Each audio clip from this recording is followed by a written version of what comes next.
Bismillahirrahmanirrahim. Alhamdulillahi Rabbil alamin. Ar-Rahmanirrahim. Maliki yawmiddin. Iyyaka na'budu wa iyyaka nasta'in. Ihdinas siratal mustaqim.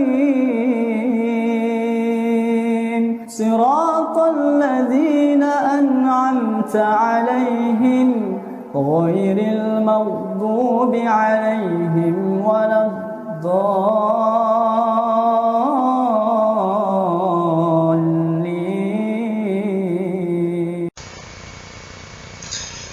Assalamu ala manittaba'al huda. Para pemirsa channel Raja Kelana yang budiman, pada pertemuan kita kali ini saya ingin mengulas hal yang membuat saya gemas mengkal pada kengototan seorang apologet Kristen yang channelnya cukup familiar di kalangan netizen internal Kristen, dan juga sering berdebat dengan para apologet Islam seperti Gus Wafi, Ustadz Nandar, dan Ustadz Yusuf P, bahkan dengan pembina APII Ustadz Zuma rahimallahu lahum. Orang ini dikenal dengan channelnya dengan sebutan Edis TV, dan sepertinya dia ini jadi idola di kalangan Kristen. Bahkan pendeta sekelas Mel Atok saja memuji-mujinya dalam hal berapologet.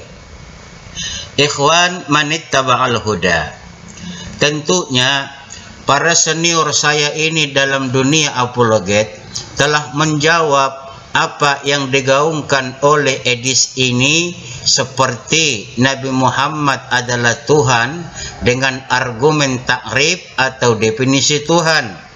Lalu ibadah Islam harusnya tinggal di masjid dengan kekonyolan pemahamannya pada Quran surah Az-Zariyat ayat 56.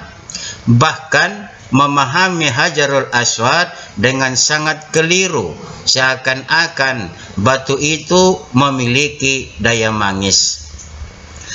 Lalu saya pada pertemuan kita kali ini ingin juga memberi tanggapan pada 3 hal permasalahan ini yang disalah mengerti oleh Edis ini, yang insya Allah akan menambah khazanah pengetahuan bagi kita semua.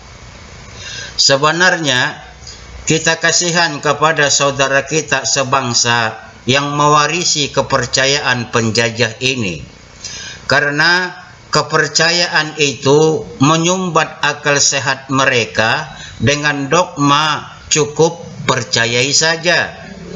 Tentunya selaku sama-sama Bani Adam, kita mengingatkan mereka supaya mereka sadar akan fitrah mereka, bahwa ada janji yang kita buat saat berada di rahim ibu kita, dan janji ini mesti dipenuhi dan ditepati oleh manusia, bahwa hanya menyembah Tuhan pencipta alam semesta ini, yakni Allah Subhanahu wa Ta'ala.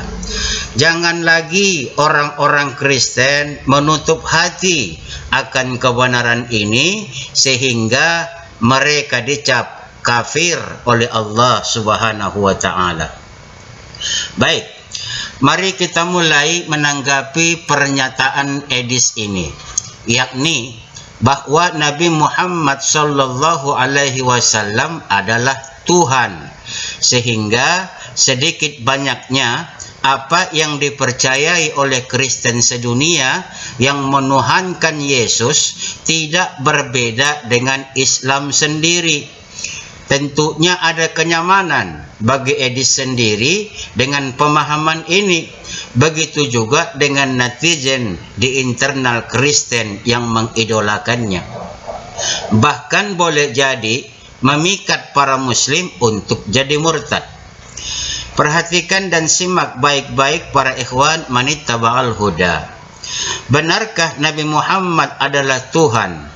Dengan argumentasi takrib atau definisi Tuhan? Jawabannya tentu tidak. Kenapa tidak?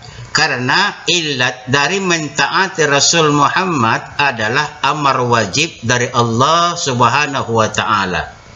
Jadi, lihat ilatnya dulu, saudara Edis.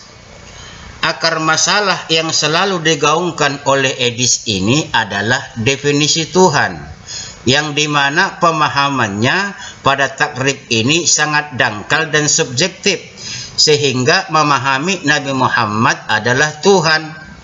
Perhatikan ikhwan manittaba'al huda. Definisi Tuhan adalah berbagai objek yang dibesarkan atau dipentingkan.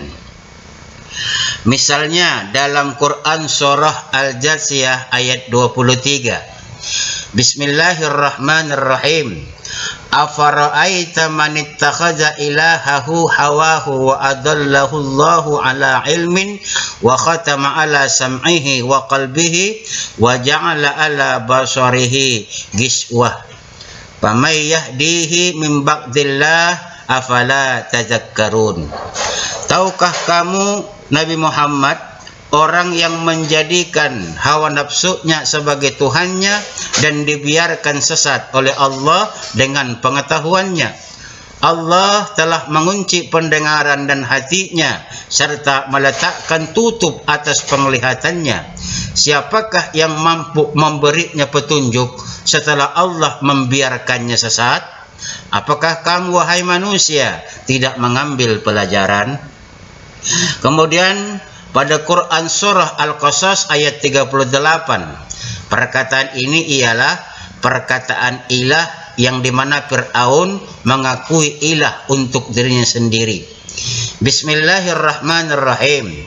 Wa qala Fir'aunu ya ayyuhal mala'u ma 'alimtu lakum min ilahin ghairi.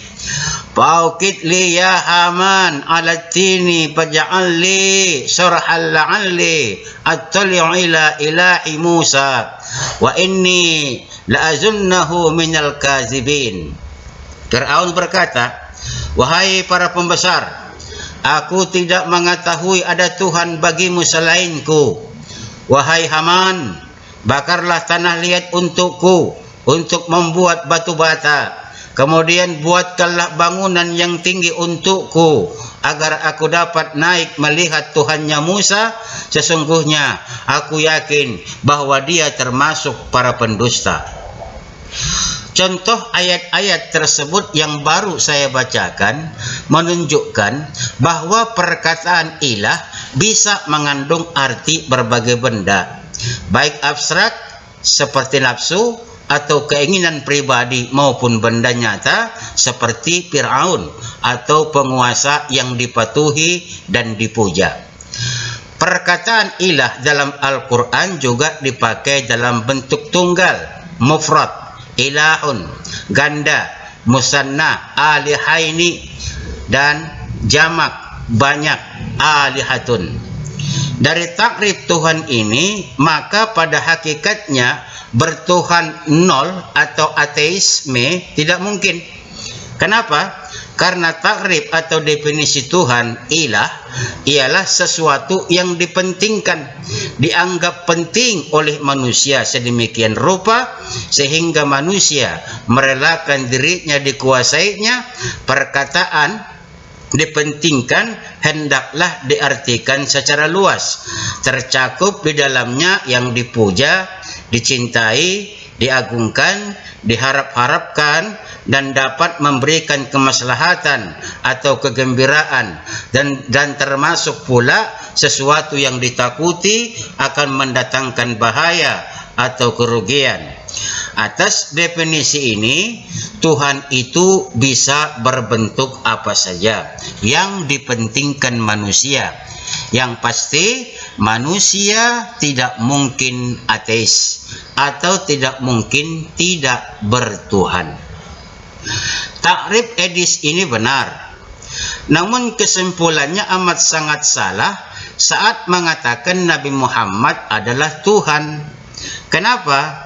Karena Edis tidak melihat ilat ketaatan dan pujian umat muslim kepada Nabi Muhammad sallallahu alaihi wasallam adalah amar wajib dari Allah Subhanahu wa taala. Kita muslim cinta dan taat kepada Tuhan yang memiliki segala kesempurnaan, baik hakikatnya, sifatnya, dan namanya. Hanya Allah yang patut diibadahi, ditaati, dicintai, ditakuti, diharapkan, dan diminta semua kebaikan yang membahagiakan, dan diminta perlindungan dari segala keburukan dan kesengsaraan. Nabi Muhammad sangat jauh levelnya dari Allah Subhanahu wa taala. Karena Nabi Muhammad hanya manusia yang diberi nikmat kenabian. Begitu juga dengan Yesua anak Maria. Jadi ketika kita mengatakan cinta dan taat kepada Nabi Muhammad hanya semata-mata karena Allah perintahkan demikian. Perhatikan dalil amar wajibnya dalam Quran surah An-Nisa ayat 59. Bismillahirrahmanirrahim.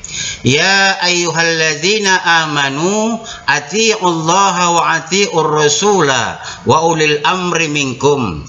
Fa in tanaza'tum fi syai'in farudduhu ilallahi war rasuli in kuntum tu'minuna billahi wal yaumil akhir. Zalika khairu wa ahsanu ta'wila.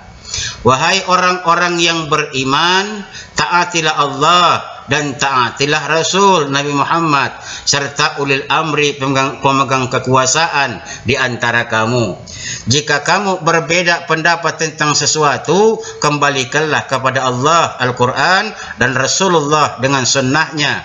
Jika kamu beriman kepada Allah dan hari akhir, yang demikian itu lebih baik bagimu dan lebih bagus akibatnya di dunia dan akhirat.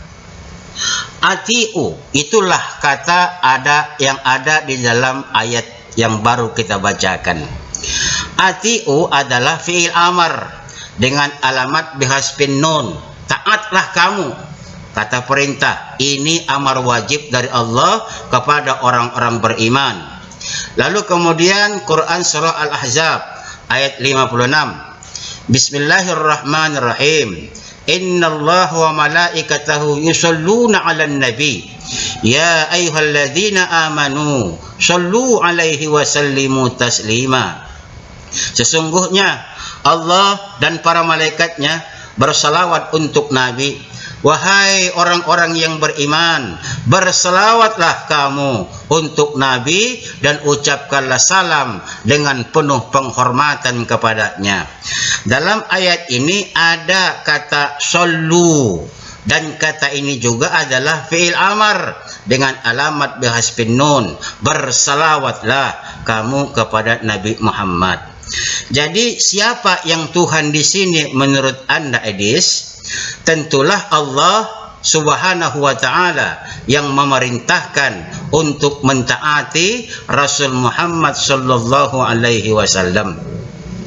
Lalu kemudian nafsu ataupun Fir'aun dalam hal ini tidak sama dengan Nabi Muhammad dan Yesua alaihi salam. Kenapa? Karena illat tadi, ketaatan kepada Rasul Muhammad, sebab Allah yang Tuhan Maha Sempurna itu memerintahkan. Sementara ketaatan dan kecintaan kepada nafsu, illatnya memang manusia yang mengagungkan nafsunya sendiri, hartanya, rajanya, jabatannya, dan sebagainya. Dan tentunya mereka ini salah kaprah dan sesat, sebagaimana agama Kristen yang menuhankan Kristus yang fasik dan mati terkutuk pula. Tuhan memang banyak, tapi Tuhan yang benar hanya ada satu saja, yakni Allah Subhanahu wa ta'ala. Maka kita pun mengatakan la ilaha illallah. Tidak ada Tuhan yang patut disembah kecuali Allah yang Ahad, Khaliq, azza wa jalla baqa samad lam yalid wa lam yulad wa lam yakul lahu kufuwan ahad, dan segala sifat kesempurnaannya. Kemudian masalah ibadah. Pemahaman dangkal Edis berkesimpulan umat Islam harus nunggang-nungging dan tak boleh keluar masjid hanya karena Allah berfirman dalam surah Az-Zariyat ayat 56. Bismillahirrahmanirrahim. Wa ma khalaqtul jinna wal insa illa liya'budun. Tidaklah aku menciptakan jin dan manusia kecuali untuk beribadah kepadaku. Ibadah dalam Islam adalah segala bentuk ketaatan dan pengabdian kepada Allah Subhanahu wa taala, baik berupa perkataan maupun perbuatan, yang lahir maupun yang batin, yang dicintai dan diridhoi oleh Allah Subhanahu wa taala. Ibadah mencakup segala aspek kehidupan seorang muslim. Saudara Edis, bukan hanya ritual keagamaan seperti sholat, puasa, zakat, dan haji, tetapi juga perbuatan baik dalam kehidupan sehari-hari yang diniatkan karena Allah Subhanahu wa taala. Perhatikan saudara Edis dan ikhwan Manittaba'al Huda, definisi daripada ibadah. Secara etimologi atau secara logat, ibadah berasal dari bahasa Arab yakni abada, yang berarti merendahkan diri, tunduk, dan patuh. Namun secara istilah, definisi atau takrif daripada ibadah, secara istilah, ibadah adalah segala sesuatu yang dicintai dan diridhai oleh Allah Subhanahu wa taala, baik berupa perkataan maupun perbuatan, yang lahir maupun yang batin, dalam rangka mengagungkan Allah Subhanahu wa taala dan mengharapkan pahala dari Allah Subhanahu wa taala. Kemudian jenis ibadah. Ibadah dalam Islam dapat dikategorikan menjadi dua, yakni yang pertama kita sebut dengan ibadah mahdhah. Ibadah yang telah ditentukan caranya secara rinci dan oleh syariat, seperti sholat, puasa, zakat, dan haji. Jadi ibadah mahdhah ini sudah memiliki ketentuan dan tata caranya, bagaimana cara untuk melakukan dan mengamalkannya. Lalu kemudian yang kedua disebut dengan ibadah ghaira mahdhah, yakni ibadah yang tidak ditentukan secara rinci tata caranya, namun segala perbuatan baik itu diniatkan untuk mencari ridha Allah Subhanahu wa taala. Maka termasuklah dalam kategori ini seperti berbuat baik kepada sesama, menuntut ilmu, menjaga lisan, dan lain-lain sebagainya. Tujuan dari ibadah perlu diketahui oleh Edis TV dan para netizen dan ikhwan Manittaba'al Huda. Tujuan dari ibadah adalah mengagungkan Allah Subhanahu wa taala. Ibadah merupakan bentuk pengakuan atas kebesaran dan kekuasaan Allah Subhanahu wa taala. Kedua, mendekatkan diri kepada Allah Subhanahu wa taala. Melalui ibadah, seorang muslim berusaha untuk semakin dekat dengan Allah Subhanahu wa taala dan mendapatkan ridha-Nya Allah Subhanahu wa taala. Yang ketiga, memperoleh pahala.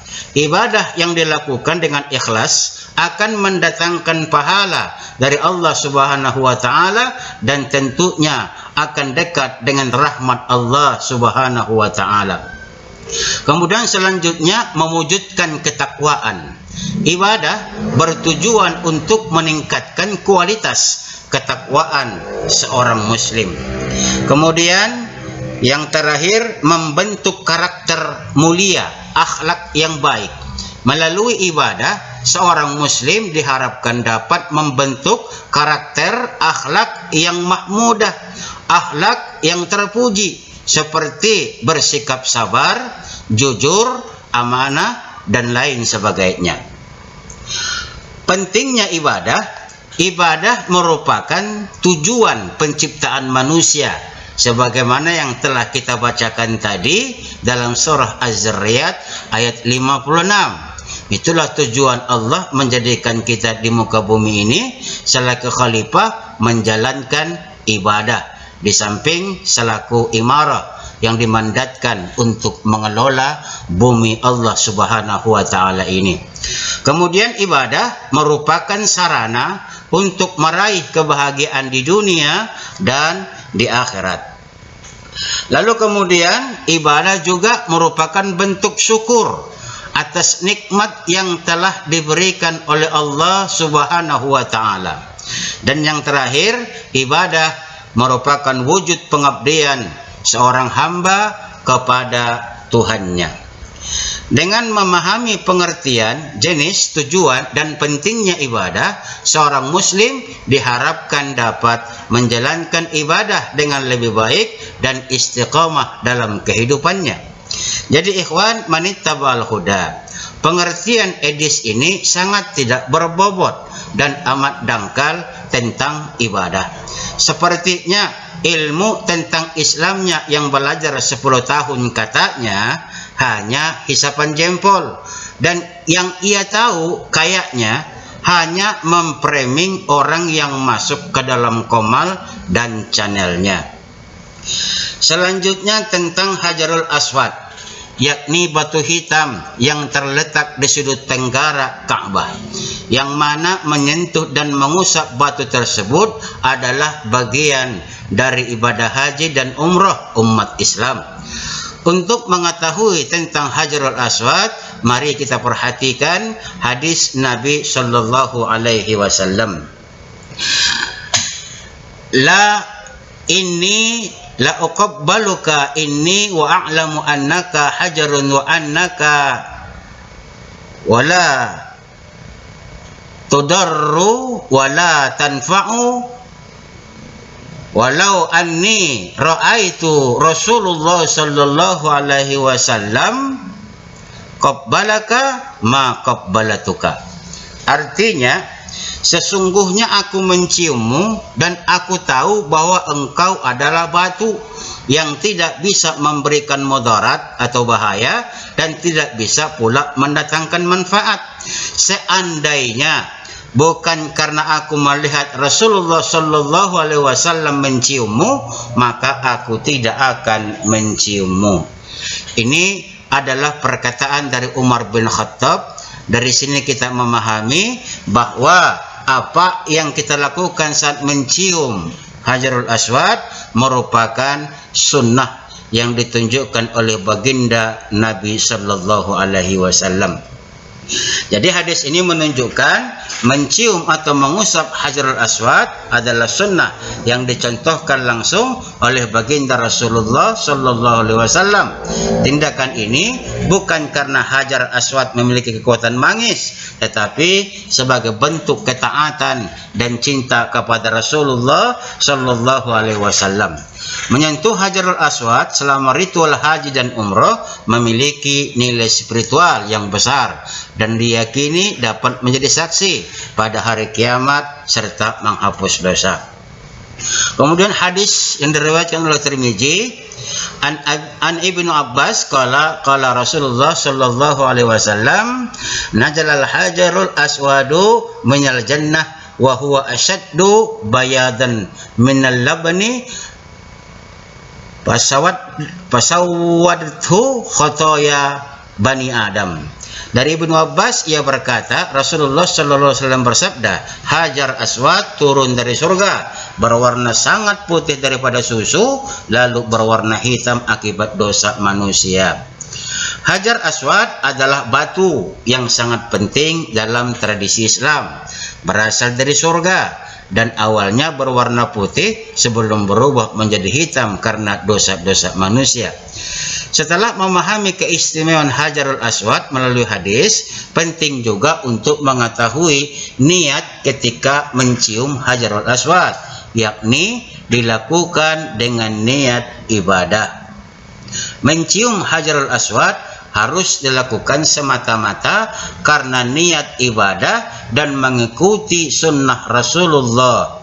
Rasulullah sallallahu alaihi wasallam bersabda tentang pentingnya menyentuh Hajar Aswad dengan niat yang benar.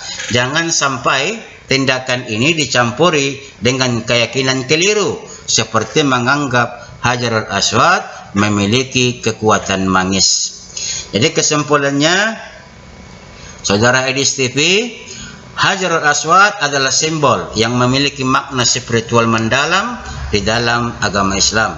Berbagai hadis tentang Hajar Aswad menunjukkan keistimewaannya sebagai bagian dari ibadah haji dan umrah.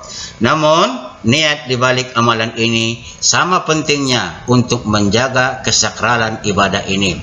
Melalui pengamalan hadis dan aturan terkait Hajar Aswad, umat Islam dapat mendekatkan diri kepada Allah Subhanahu wa taala dengan cara yang benar dan sesuai syariat. Ingatlah, keutamaan Hajar Aswad bukan pada dirinya sebagai benda, tetapi pada ketaatan dan keikhlasan dalam mengikuti sunnah Rasulullah sallallahu alaihi wasallam. Jadi, mencium Hajarul Aswad ini sama hal dengan amalan berkurban, sebagaimana termaktub dalam Quran surah Al-Ahzab ayat 37. Dalam surah Al-Hajj ayat 37. Bismillahirrahmanirrahim. La yanalallaha luhumuha wala dima'uha walakin yanaluhu taqwa minkum. Kadzalika sakharaha lakum litukabbirullaha ala ma hadakum wa basyiril muhsinin. Daging hewan kurban dan darahnya itu sekali-kali tidak akan sampai kepada Allah, tetapi yang sampai kepada Allah adalah ketakwaanmu. Demikianlah dia menundukkannya untukmu agar kamu mengagungkan Allah atas petunjuk yang dia berikan kepadamu. Berilah kabar gembira kepada orang-orang muhsin. Jadi, saudara Edis, inilah makna dari Hajarul Aswad. Jadi, menciumnya sama dengan istilah kita berkurban. Bukan bendanya atau daging dan darahnya yang sampai kepada Allah. Dengan hal itu, kita harus paham bahwa yang sampai kepada Allah adalah ketakwaan kita dan ketaatan kita kepada baginda Rasulullah, sebagaimana Allah amar wajibkan kepada kita. Mentaati Rasulullah merupakan perintah yang tak bisa ditawar. Oleh karena itu, hanya kepada Allah lah kita kembali, dan kepada Allah lah kita akan bertanggung jawab akan segala tindak tanduk dalam kehidupan kita. Demikian saja ulasan tentang Tuhan dan ibadah serta Hajarul Aswad. Semoga menambah wawasan dan khazanah pengetahuan bagi kita semua dan bermanfaat kiranya. Assalamu ala manittaba'al huda. اللهم إني أسألك بأني أشهد أنك أنت الله لا إله إلا أنت الأحد الصمد لم يلد ولم يولد ولم يكن له كفوا أحد.